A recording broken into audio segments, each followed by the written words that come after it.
Hello বন্ধুরা, আমি সোমা চলে এসেছি আরও একটি নতুন ভিডিও নিয়ে। আশা করি আপনারা সবাই খুব ভালো আছেন। আপনাদের ভালোবাসা আর আশীর্বাদে আমিও খুব ভালো আছি। আজকে যদিও ভিডিওটা আমি অনেকটা বেলা করেই শুরু করলাম, সকাল থেকে একদমই সময় পাইনি, কারণ সকাল থেকে বাড়ির অনেক কাজ ছিল, কাজগুলো সারলাম। দুপুরের মধ্যে একটা জায়গা যাওয়ার আছে।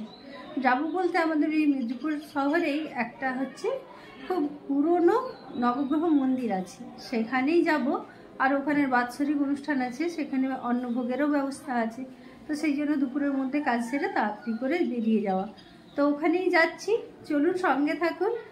নবগ্রহ মন্দিরের দর্শন আমার সাথে আপনারাও করবেন। চলুন, বেরিয়ে পড়েছি যাওয়ার উদ্দেশ্যে। আমার সাথে আমার শাশুড়ি, আমার দেওরের ছেলে মেয়ে আর আমার এক বান্ধবী যাবে। তো আমার দেওরের ছেলে মেয়ে আমার হাজব্যান্ডের বাইকেই চলে যাবে, আর আমার শাশুড়ি আর আমার বান্ধবী করে আমরা একসাথে টোটোই করেই যাব। আর এটি আমাদের অনেক পুরনো মন্দির, খুবই জাগ্রত। প্রতি শনিবার প্রচুরই জাঁকজমকভাবে পুজো হয়, আমরাও সেখানে যাই। এই যে চলে এসেছি মন্দিরে। ओम ह्रीं राहवे स्वाहा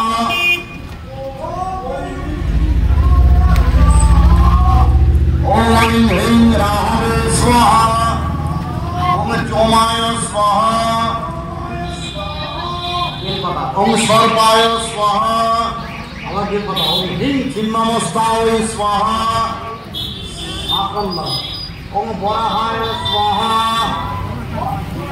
वराहाय स्वाहा ओम सुदर्शनाय स्वाहा नमो स्वाहा सवारी सरस्वती महाप्रभवे स्वाहा वास्तुपुरुषे स्वाहा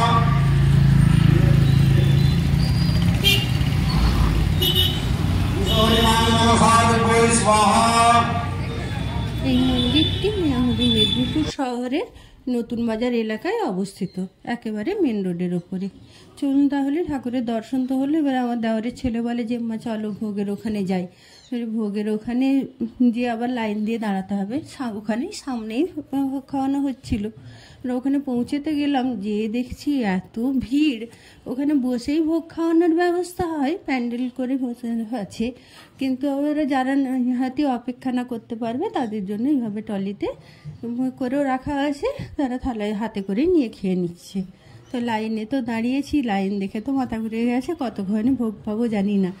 তো যাই হোক, ঠাকুরের ভোগের জন্য তো একটু অপেক্ষা করতেই হবে। তাহলে এখানেই আমার ভিডিওটি শেষ করলাম। আর যদি আমার ভিডিওটি ভালো লাগে তাহলে একটা লাইক করে আমার চ্যানেলটিকে সাবস্ক্রাইব করে আমার পাশে থাকবেন।